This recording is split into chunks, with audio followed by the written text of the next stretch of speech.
On today's show, Ime Udoka will be repping the Houston Rockets at this year's NBA Draft Lottery, how the NBA coaching landscape is changing rapidly, and why the Rockets were so smart to lock up Ime Udoka very quickly and early in the offseason. Also, Boston clearly missing Ime Udoka, how that will impact the Rockets' potential pursuit of Jalen Brown, as well as his eligibility for the supermax contract extension. All of that and more coming up right here at Locked On Rockets. This is Mission Control, Houston. Ignition sequence start. The Houston Rockets select Jalen Green, Alperen Sengun, and Jabari Smith Jr. T-minus 15 seconds. Guidance is internal. Every time I step on that floor, I'm coming. Hey, Houston fans, I am so happy. You're getting somebody who's going to come in with a chip on their shoulder, somebody who's going to come in and compete from day one. 6, 5, 4, 3, 2, 1.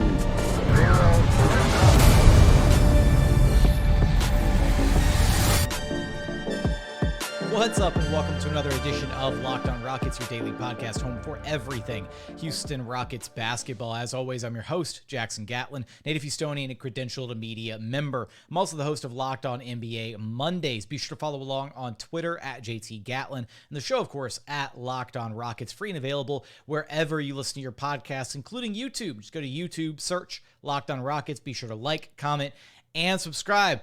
For today's show, give me your predictions on where the Rockets are going to land in the NBA Draft Lottery, that fateful day just right around the corner. Tuesday night, going to change the fabric of the NBA. The NBA landscape will forever be changed depending on the outcome of this draft lottery. As always, thank you so much for making Locked On Rockets part of your day every single day, whether it's on the way to work, on your lunch break, at the gym. Thank you for making LOR part of your day every single day. A lot to get to today.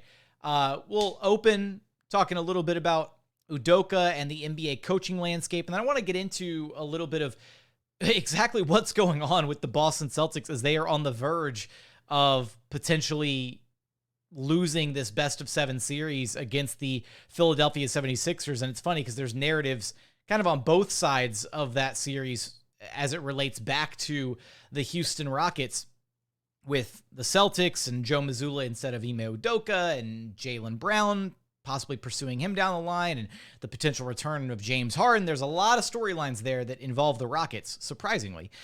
And then also a little bit of news and some lottery practice later on in the episode. We'll do some lottery previews. I've got a new lottery simulator that I wish I had known about like a month ago, and we're going to test that out in the closing days leading into the draft lottery. But let's start with Ime Udoka. He will be representing the Houston Rockets at the NBA Draft Lottery. It's exciting that he is, going to be the face of this next phase of the Rockets rebuild, right? He is going to be one of the mainstays of phase 2. And so for him to be the guy to represent the Rockets in the lottery is pretty cool, all things considered. I joked about it originally that, he might be the guy that gets sent as the representative, or that they might, do Jaylen or Jabari or, something like that. But I think it's pretty cool that Udoka is going to be the guy repping the Rockets Tuesday evening when their fate is decided, for better or for worse. Hopefully he can bring some good luck with him. But what I do want to focus on here momentarily is what's going on around the NBA landscape, right? With so many different head coaches being removed. So the Milwaukee Bucks fired Budenholzer after a really disappointing end to his season. And there were a lot of, there's a lot going on in Budenholzer's personal life. He lost his brother, similar to, it's painful losing a family member, similar to the Steven Silas situation earlier this season. Like, that stuff hurts, right? The off the court stuff is important to factor in, but at the same time, the Bucks disappointed heavily in this year's postseason. So they moved on from Budenholzer. The Phoenix Suns, after getting absolutely embarrassed against the Nuggets and losing yet another elimination game in embarrassing fashion in back-to-back years, moved on from Monty Williams. So that's two teams, two ready-made contending teams that could have absolutely been in play for Ime Udoka this offseason. And we still don't know what's going to happen with the Denver Nuggets and Michael Malone. We still don't know what's going to happen with the 76ers and Doc Rivers. We also don't know what's going to happen with Joe Mazzulla and the Boston Celtics, because the way it sounds from Celtics players, and we're going to get into this a little bit more in segment 2, it kind of sounds like they're taking shots at Joe Mazzulla, honestly. Their active head coach and how things are going in that series against the Sixers, right? And the Celtics were, top team in the conference. Like, they had high expectations placed on them, I should say. And basically, my point here, and it bears repeating because I feel like I've made this point before, but I want to echo it again. The Rockets identified Ime Udoka as their guy very early on in the process, right? They didn't even get to round 2 of interviews.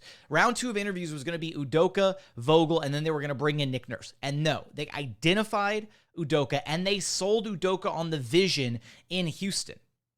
And the point that is worth considering here is, despite all of the national media hubbub and all the bad culture in Houston and nobody wants to be there and, don't send Wemby to Houston, all this stuff, all those terrible national media narratives.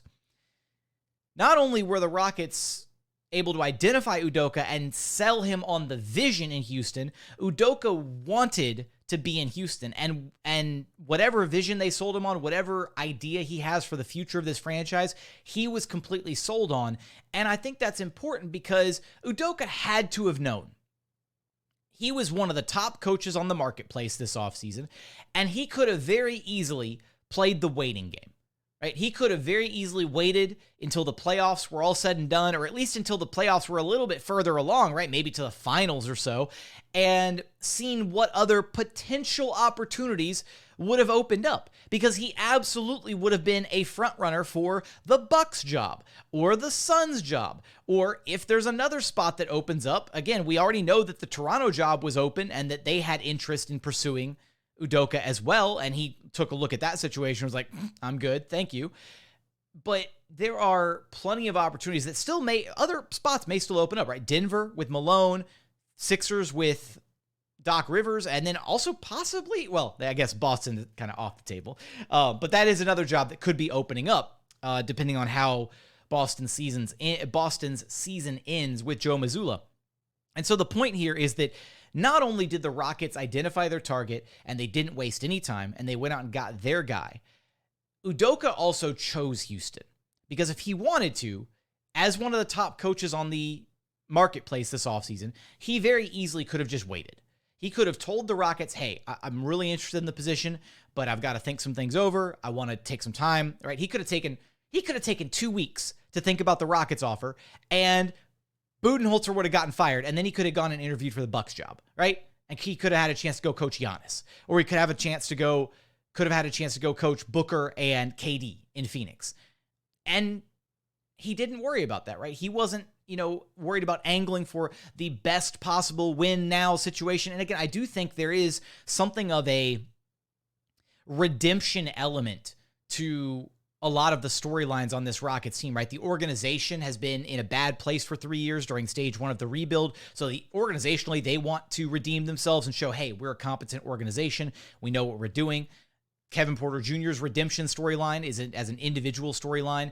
Tillman Fertitta and the Rockets ownership group, despite having, I think, done a really good job during the rebuild era, had some question marks and came under scrutiny when they first took over the team with James Harden at the end of the James Harden era. So there are a bunch of redemption storylines here, and I think Udoka very clearly is at the forefront of that redemption storyline. So rather than being, tossed into the fire, into a situation where the barometer for success is championship or bust, not only was he sold on the long-term vision and possible success here in Houston, but it's also just a different set of expectations. Right now, he gets to come into a situation where he is the leader. He's establishing his own culture from the ground up.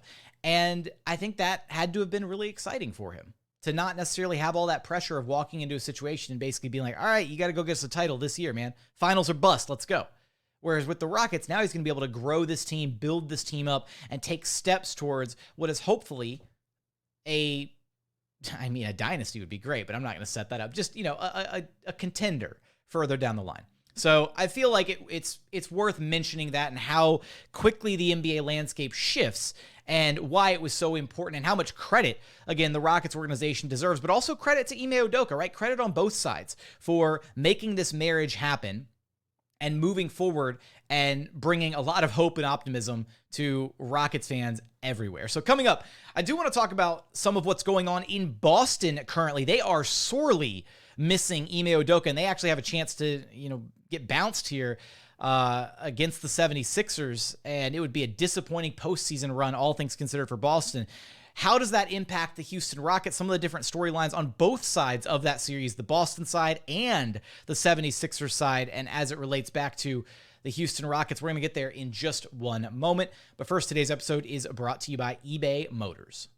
For a championship team, it's all about making sure every player is a perfect fit. It's the same when it comes to your vehicle. Every part needs to fit just right. So the next time you need parts and accessories, head over to eBay Motors. With eBay Guaranteed Fit, you can be sure every part you need fits right the first time around. Just add your ride to the My Garage section of the website and look for the green check to know that the part will fit, or your money back guaranteed. Because just like in sports, confidence is the name of the game when you shop on eBay Motors. And with over 122 million parts to choose from, you'll be back in the game in no time. After all, it's easy to bring home a win when the right parts are guaranteed. Get the right parts, the right fit, and the right prices on ebaymotors.com. Let's ride. eBay Guaranteed Fit, only available to U.S. customers. Eligible items only. Exclusions apply.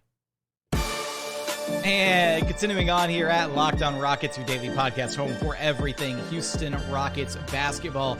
Be sure to tune back in throughout the week as we have it covered for all the NBA draft lottery coverage, as well as all the implications and everything that's going to happen with the draft. It's going to be, my soul, my heart is not ready for Tuesday evening, but it's almost here, so we have to be ready for it. Time moves on. All right, let's focus a little bit here on the Boston Celtics, because as it relates back to the Houston Rockets, Jalen Brown has been a name that Rockets fans have been foaming at the mouth for quite some time. And in the aftermath of the Rockets signing Ime Udoka, the rumors and speculation about Jalen Brown have gotten even more significant, right? Jalen Brown has a strong connection with Ime Udoka. Those two guys really care for one another. Jalen Brown loved having Ime Udoka as a coach, and with Jalen Brown's future in Boston being this gigantic, like 72 size font, bold-faced question mark, it is pretty easy to point to the Houston Rockets as a potential destination for JB because of all those factors, right? And the Rockets have a ton of cap space, and now that doesn't matter this offseason because Jalen Brown still has one more year left on his deal. However, here's the issue. Jalen Brown made it to an all-NBA team this season. Therefore, he qualifies for the designated veteran, like supermax extension. Basically, he can make a ton of money.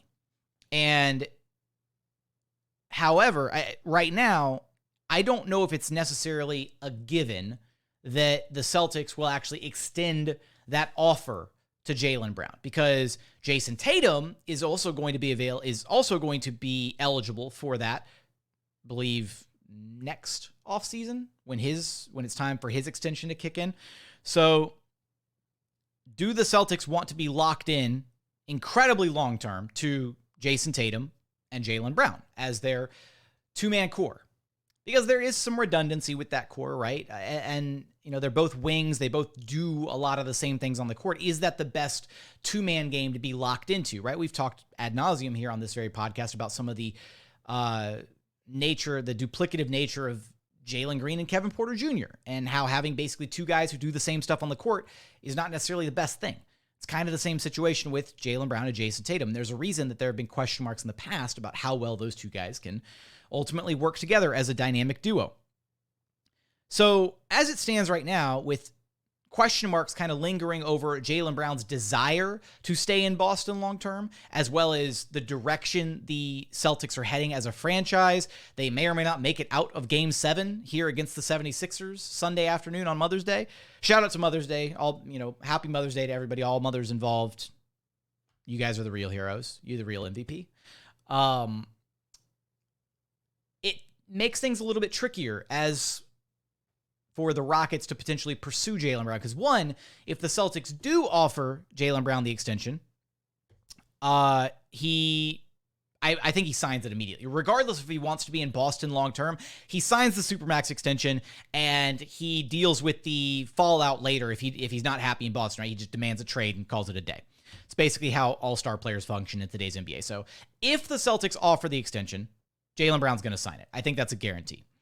And then he'll just figure out his future later on. I don't think it's a guarantee that the Celtics actually offer the deal. And if they don't offer the deal, that's when things get really interesting, because it becomes readily apparent that if they don't offer him the deal, that they don't envision him in Boston long-term. And that's when the clock starts ticking on potentially trading Jaylen Brown to a new team or just letting him walk outright in free agency. Now, they're not going to let JB walk in free agency next summer. That was kind of the hope, is that maybe the Rockets could be smart about their cap space and, bring in some expiring deals or sign some guys to, some team-friendly contracts where you just give them a balloon payment for this first season and then they all fall off the books next offseason, and you could kind of roll the cap space over to 2024 and go pursue Jaylen Brown that way. That one is probably off the table at this point, because Jaylen Brown's future is either A, signing the extension and staying with Boston through at least next season and then becoming trade eligible, because if he signs the Supermax deal, he cannot be traded for a year. So there's that. Or B, Boston doesn't want to sign him to the Supermax deal, or they offer him less than the full Supermax. He says no, and then they're at a stalemate where then they have to try and figure out how to trade him. That is where the Rockets could possibly jump in and pursue Jaylen Brown, assuming, again, the Celtics don't want to offer him that contract. So I think all this is just really important to monitor this entire situation, because Jaylen Brown is one of those names that if you could get your hands on him as the Houston Rockets and reunite him with Ime Udoka and put him around this extremely young Rockets core, that's the type of player that can help kind of bring you back into relevancy. And even though he might not be the Rockets' number one option a couple of years from now, he would right away become the Rockets' best player immediately. And he would easily be able to make life, a lot more comfortable for guys like Jalen Green, Jabari, Sengun, if he's still on the roster, depending on what you would have to trade to get Jaylen Brown. And that's the other hard part, is what would you be willing to give up if you're the Houston Rockets to trade for Jaylen Brown right now, this offseason? How much would you be willing to give up for him? Would you be willing to give up this year's pick if it falls down to the 3, 4, 5, 6 range? Would you give up Sengun? Would you give up Kevin Porter Jr.?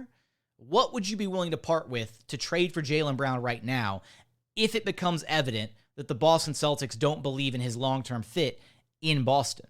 So a lot of different factors to consider. And here's the other crazy part, is amongst all of this, with Joe Mazzulla, who's been getting outcoached by Doc Rivers in this Celtics-Sixers series to this point, and TBD still on Game 7, but different Celtics players have been kind of throwing some, shooting strays, and calling out Mazzulla a little bit. So here's one from Marcus Smart, and they're talking about Mazzulla putting Rob Williams back in the starting lineup, which was the lineup that Ime Udoka favored and the lineup that he used when he was there. I was ecstatic about it, Marcus Smart said. It's huge for us, and I was proud to have him on the court, and that just goes to show Joe's learning just like all of us. I know he's been killed a lot, rightfully so. He needs to make some adjustments, and he did that, and that's all you can ask for. Then there's more from Al Horford. I was excited, Horford said. I'm pretty happy Rob being out there. He just does so much for us defensively. And then another one from Jaylen Brown. It made a tremendous, tremendous difference, and you could just see it, Jaylen Brown said. It don't take a professional eye to see the difference that Rob made. Whew. Those comments from JB and from Marcus Smart are just brutally honest and very direct indictments of Joe Mazzulla, who at times during this playoff run has seemed a bit in over his head as far as being inexperienced, being a rookie head coach. Obviously, he was thrown into the fire and kind of dealing with everything they had to deal with in the aftermath of the Celtics losing Ime Udoka.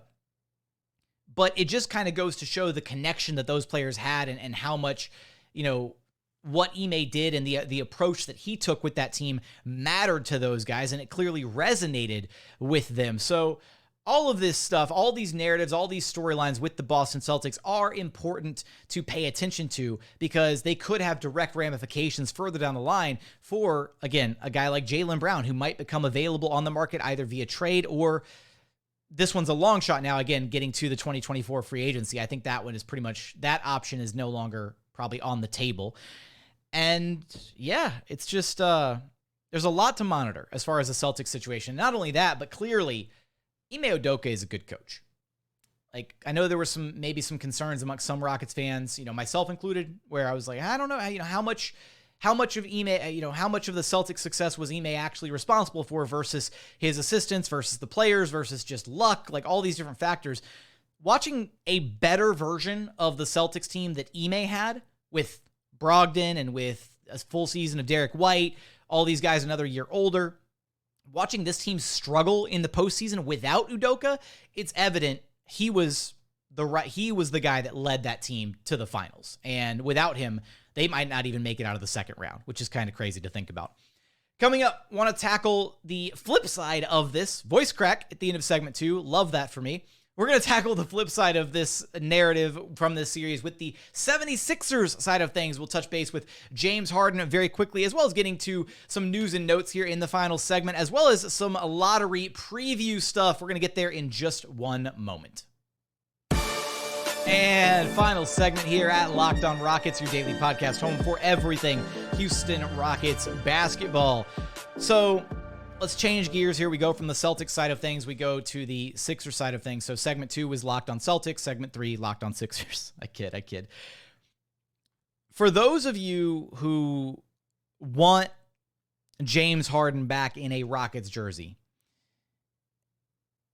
the Sixers losing to the Celtics in Game 7 here in the second round would probably be a pretty strong indicator of James's desire to maybe leave Philly and come back home to Houston.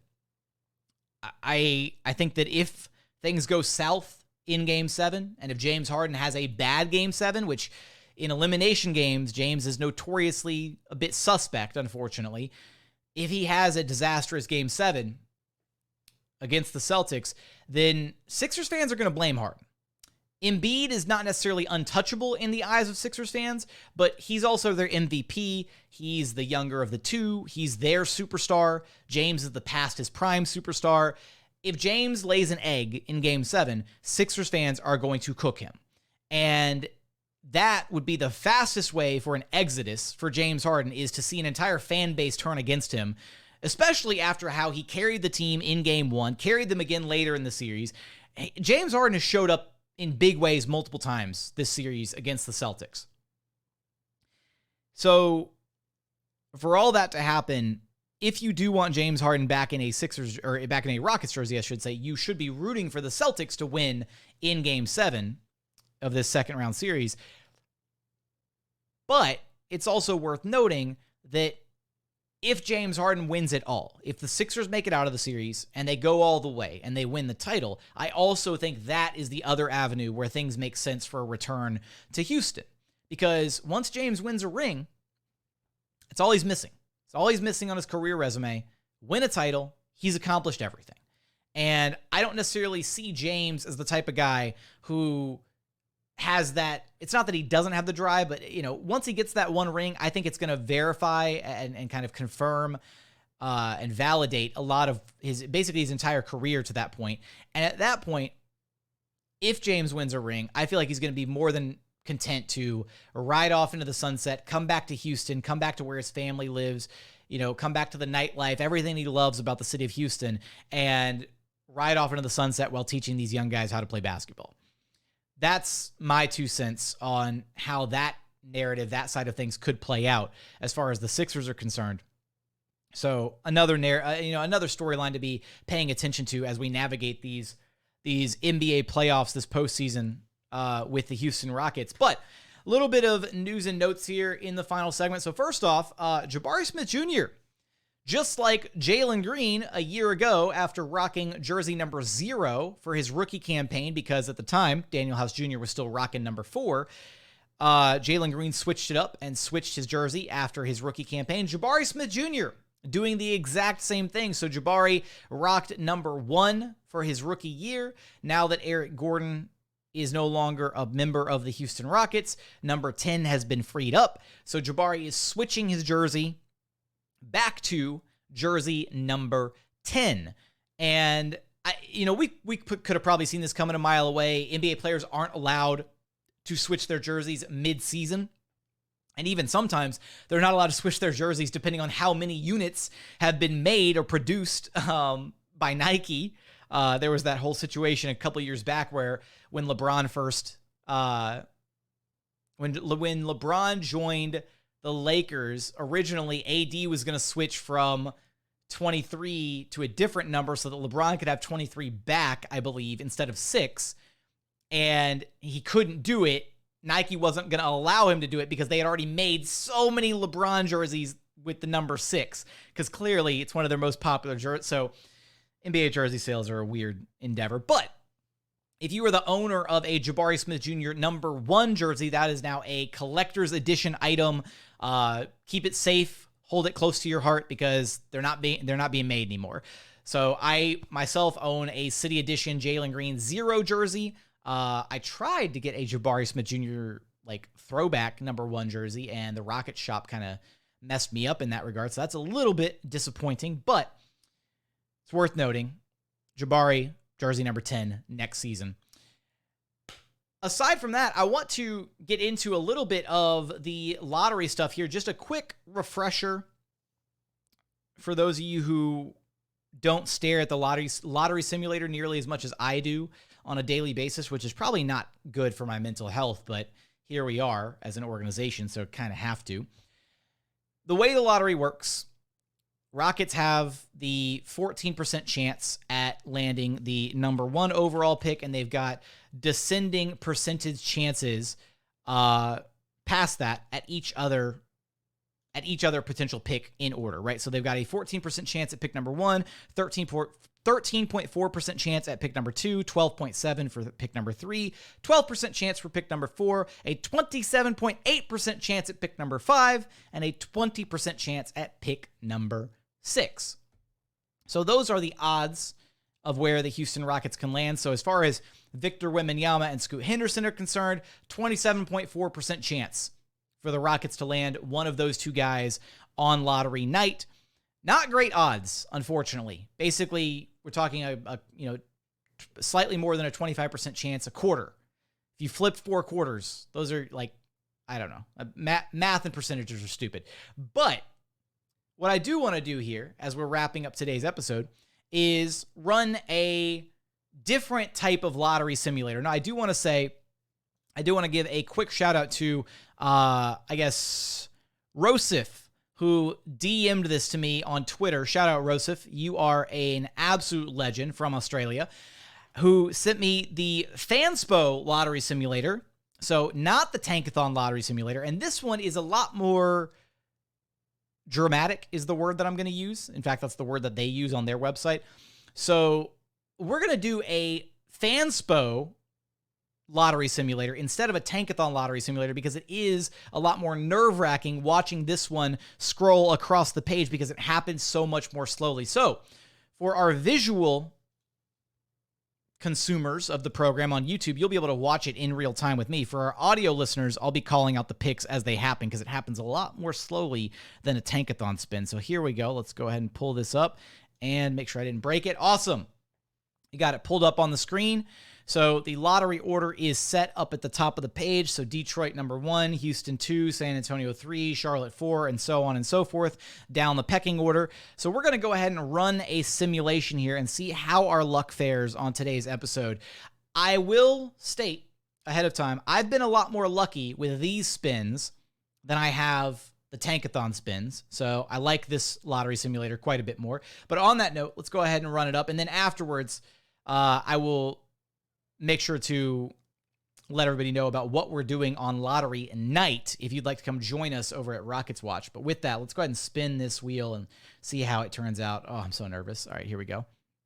What do we got? Pelicans at 14. Toronto at 13. Oklahoma City at 12. No movement. Orlando at 11. Dallas still at 10. Okay, no movement so far, nothing shifting. Utah at 9. Washington at 8. Still no movement. That's a good sign for the Rockets. Indiana at 7. Orlando at 6. Looking really good. San Antonio at 5. Charlotte at 4. It's looking great for Houston. Oh, man. It was almost so perfect. Houston lands at number 3. Detroit at number 2. And Portland was the team that jumped up into the lottery, into the top 4, and they win the Victor Wembanyama sweepstakes.